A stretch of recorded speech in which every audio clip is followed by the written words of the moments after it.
International Coconut Day. Let's talk about the coconut, shall we? So you want to know why coconuts are all over coastal areas? Not necessarily because of people. The coconut itself can actually germinate a tree. Now, when one of those coconuts falls off the tree, and if it rolls into the ocean, the husk, its shell, protects it. And they can live on the ocean tide for up to 100 days and still germinate a tree. Now, the reason why they tend to live in warmer climates is because they definitely need to have at least 70 degrees year round, but they thrive in 85 to 95 degrees, which of course is the tropical zone. Now, as I said, the husk protects it, but what's inside is edible. The flesh can be eaten fresh, it can be dried and flaked, or it can be processed into either coconut milk or coconut oil. The liquid that's inside can also be processed into coconut water. Now, as I said, I lived in Hawaii. One of my favorite places to take people who came to visit was the Polynesian Cultural Center. One of my favorite places was Samoa, mostly because they did a coconut tree climbing demonstration. Now, what most people know about Samoa is this guy.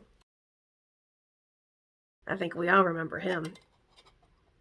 And fun fact, he's actually American Samoan, and we'll get to that in a second. Samoa is a South Pacific Polynesian island.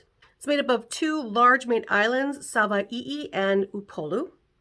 And then there's two smaller uninhabited islands. And there's a whole bunch of even smaller islands. I'm not going to go over all of them. It was discovered and settled by the Lapita people, and they have strong ties, including genetics, to Fiji and Tonga.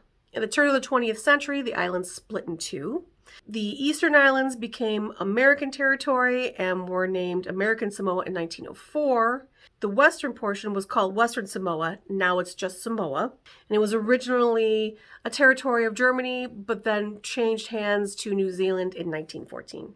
Samoa is growing its tourism industry, and of course it has a lot to offer. They've got amazing lush beaches. They have hiking. Samoa was formed by volcanoes, so there are lava fields, there are lava tubes. There are also beautiful lush plantations with tropical fruits. One large area is Whagaloa Bay. That is on the island of Upolu. It is rich with Samoan and Tongan culture.